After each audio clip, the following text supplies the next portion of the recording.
Hey guys, David here and welcome to another video. Now, I'm in front of the CNC. Whoa, I actually am still working on it. Yes, am I ever gonna make a part on it? Actually, yes, today. So this is kind of almost the ultimate crossover. I'm in the middle of building my custom CryoPC and I kind of need this distribution plate for it. It's very simple, it's just kind of a centerpiece thing, but it's a perfect project to kind of test out the CNC as it's working in plexi, which is slightly more forgiving than metal, at least that's what I'm telling myself. And it has some quite interesting geometry, but it's still not too complex, so it should be a great way to get into it. Now this piece here is gonna turn into this strip plate, so I'm gonna throw it on there, make sure everything is nicely dialed in. Then I'm gonna start off by spotting and drilling the holes for it. This is gonna be the bottom pit part. And then I actually need to put a different piece in, screw that with the holes that I just drilled to that other piece, so I have access all around, as I'm gonna hold it with the vise at first. And I of course need to machine all around it. So I have no idea how this is going to work out, if the machine is going to do what I want it to do. I still have not finished the electronics, it's just kind of like this jumbled mess of wires, and the spindle is still not hooked up. But I have all the parts sitting behind me. I'm just waiting to have some time to actually assemble everything, hopefully over Easter break. And then the machine can actually be fully complete. But I think it should be working enough to the point where I can actually cut some stuff. So how about we get everything set up and see how long it takes until I crash the machine.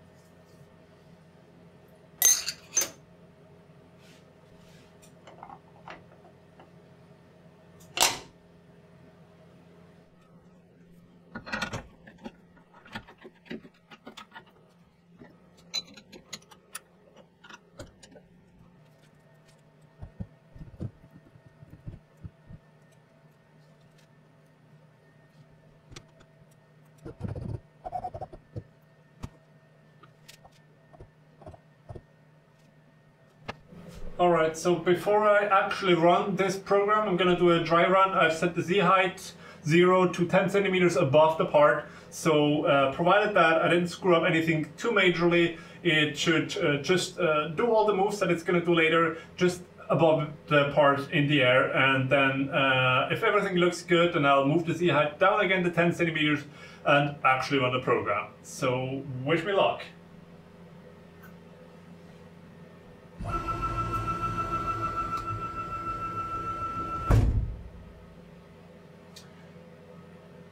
Cool. Why did it do that? I should have probably hoped the machine. Maybe it was trying to go to home. Huh. Oh, let's try homing. I think everything's hooked up. I'm gonna break something.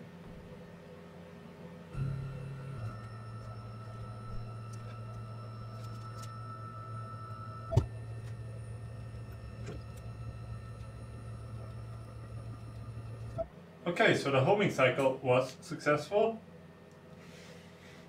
Now I should probably look at what that G code means, because if it was trying to go to C0 as in the machine coordinates, which is what I think it was doing, or possibly then it would crash into the workpiece next, which would be very bad. So I gotta make sure that it's not doing that. Alright, so the mysterious G code was that it was trying to home the machine in some way, but of course do not want that. In this way I manually homed it, and I gotta look a bit at the post-processor that I'm using to make sure that it's only doing the things I actually want to do. But for now I just manually edited the G-code file, and hopefully everything should be good now. And if I run this again, then it's just gonna run the cycle that it should.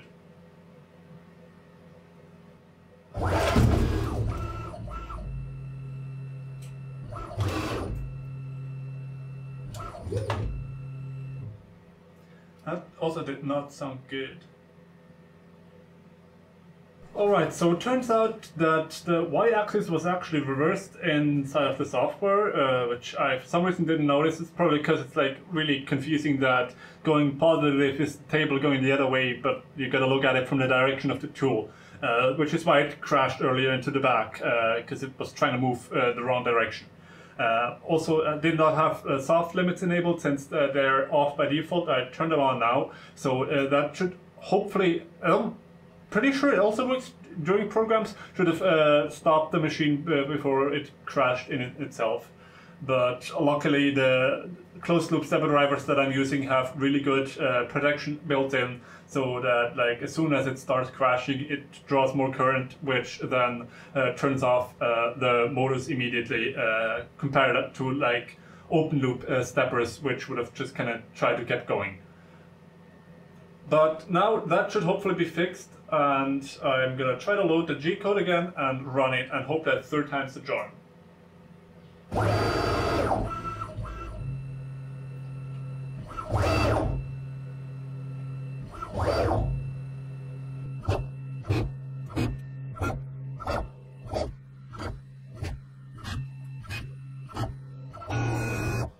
That worked. Apart from that, at the end I don't actually want it to go to the machine coordinates XY0, which is what it did. Luckily we moved the line where it goes to Z0. That would have been very bad, but I'm gonna leave it for now. It works. I mean, the limits are set up in a way where this is not a problem, but in the future I'll have it go to the work coordinate offsets 0, 0 instead of the machine 0, 0. That's I think that's the better idea.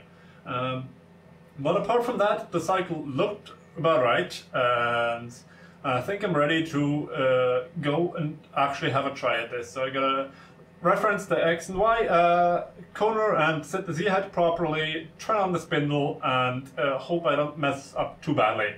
I have one spare of these acrylic parts, but not more than one.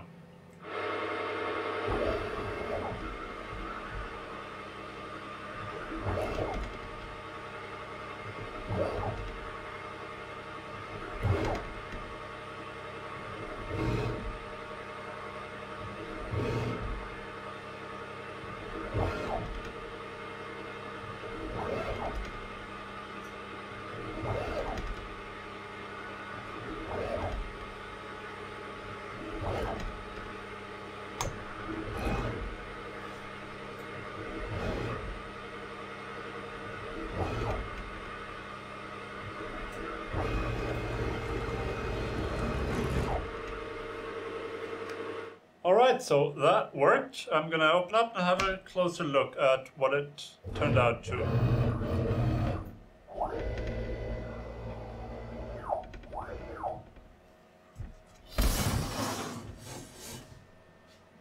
So while my recipe can use some improvement, this actually seems to look pretty decent. So I think I'm gonna go ahead and switch over to the drill, and then maybe we can actually get some progress on here.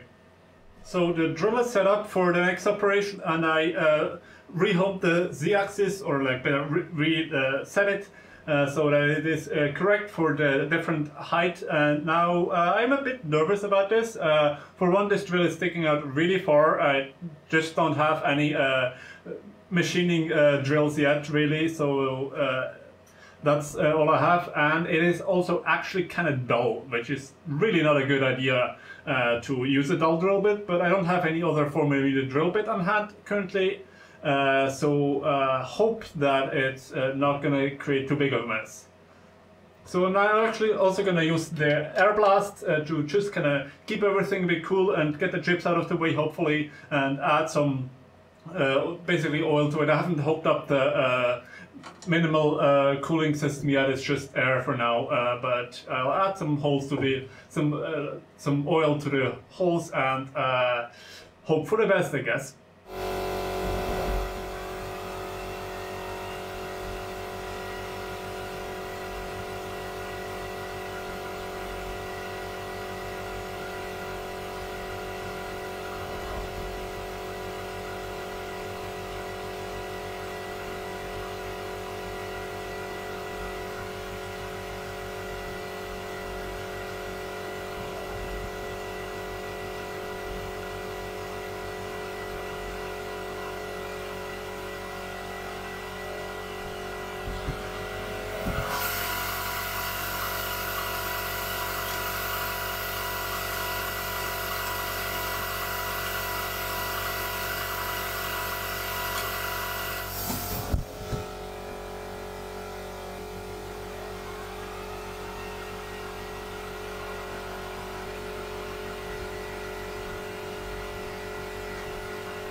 Alright, so this actually went really well, with the only real problem being that I was too scared and therefore put the feed rates super low, because I quite frankly have no idea what speed to drill at, and also not in acrylic, so it was just melting everything. So I went ahead, passed it, took the stuff off the drill bit and put the feed rate override to 250%, and that improved things dramatically, so I'm gonna do that in the future. And probably the drill bit being dull also did not help at all, but most of the holes turned out quite well. One has a bit of a blemish, but I might be able to buff that out, or worst case I can redo this part or something.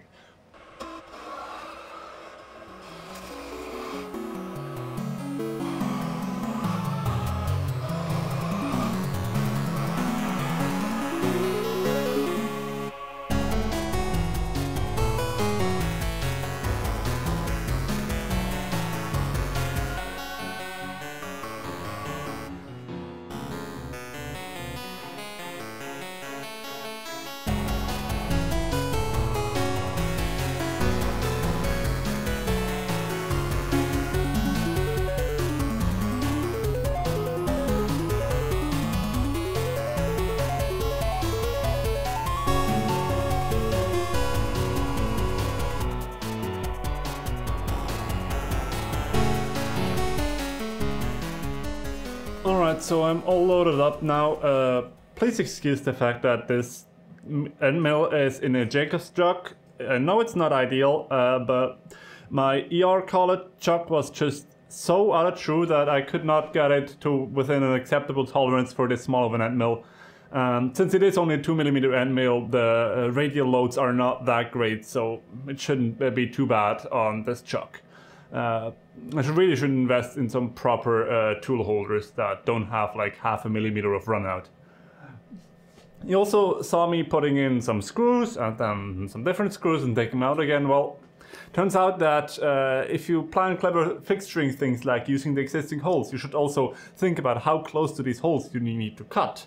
And it turns out that the groove for the O-ring, which I'm going to be cutting now, is way too close to these holes for me to be able to use them with a screw in. I would try to cut the screw head, which would most definitely result in me snapping this tiny end mill.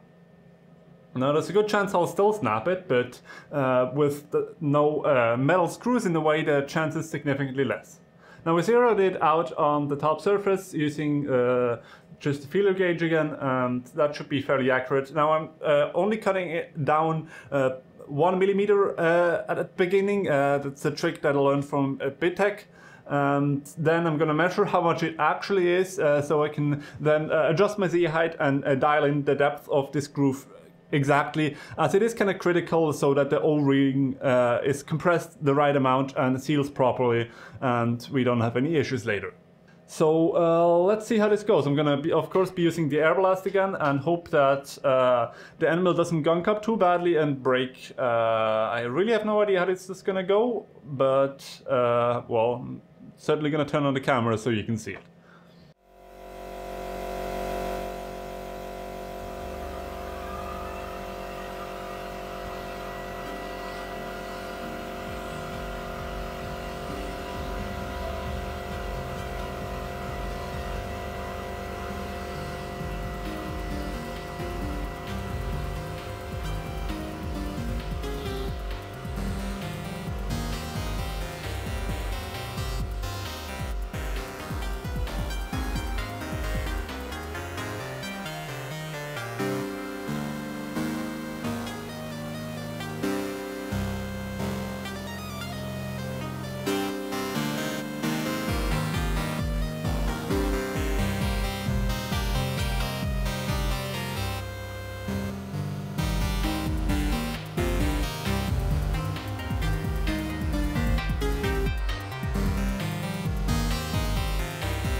Alright, so we are now almost at the finish line of the second part. You saw a montage of how that went. It was fairly uneventful so far. Very similar to the first one. Optimized some of the feeds and speeds, so it went slightly smoother. But now we are on the second side, so a proper second operation, where I just need to do some chamfers around and bore out the holes for the screw heads to fit in. Now my first idea was to just clamp it in the vise, as I do not need to access all around, just to chamfer, but my initial suspicions of this shape not really working the vise proved correctly when I tried to clamp it and just couldn't really get a good grip on it. So I'm trying to use the wood block again and some holes that I had in there. I located the XY location fairly accurately with just center drill, and then kind of to confirm went down a little bit, since I'm going to cut that hole larger anyhow and make sure that the chamfer is even all around. So XY coordinates 0, I'm fairly confident, but I'm not 100% sure if the part is on there quite square. So I set the Z height slightly above so that the initial chamfer is going to be a bit smaller than I am going to finally have it, and then we can see with the chamfer how even it actually is. Then to cut the bores, of course I cannot do them all at the same time now, since I'm using some of the holes to clamp it down, but I'll just do the other ones first and then change the screws around to these holes and then do the other ones. That should work fine.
Alright, so here we go.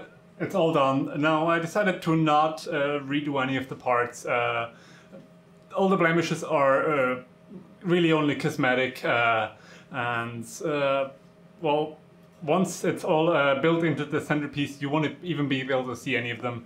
So instead of spending even more hours recutting the piece, I decided to just go ahead and assemble it and keep these little imperfections as a reminder. I also went ahead and made the O-ring. Luckily I bought a lot of O-ring cord because, cutting twice and measuring once is maybe the wrong way around. But managed to get it done, and gluing it together with super glue works really well. Just have to be a bit careful to line it up properly, and not like I need multiple attempts, but details.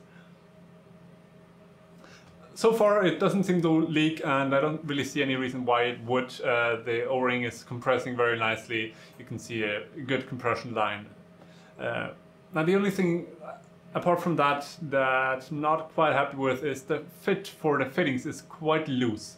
Now what I used to create those threads is a tab set that I bought actually like 4 years ago or even more.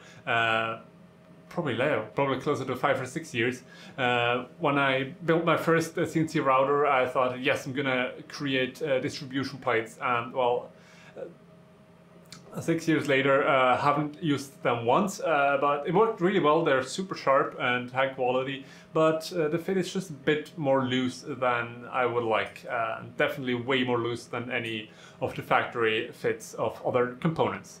But the O-ring still seals, and you can tighten it, so I think it should be fine. But I guess I'll be ordering some thread milling tools for this size, so I can dial in the fit perfectly by just adjusting parameter in CAM instead of having to buy different tabs. What I do really like is the color of this coolant. I didn't actually know that it is UV reactive, and still don't know for a fact, but it is glowing like crazy, so it must be reacting with the light in some way. It's really kind of cool. Still not 100% sure if that's going to be the final color, since most of my setup is like orange-red. Green is a very different color, but I think I can make it work by having some like orange and red lighting in contrast to the green, but I'll have to think of that. But I definitely like this green. It glows and looks really toxic, which is just what I like. So overall, this was a really fun project to do, and it's gonna just take the CryoPC to a whole nother level, and definitely learned a ton about CNC machining, and it was a great project for that as well, since acrylic is a bit more forgiving, and if you just kind of bump into stuff, it doesn't like immediately break end mills and stuff.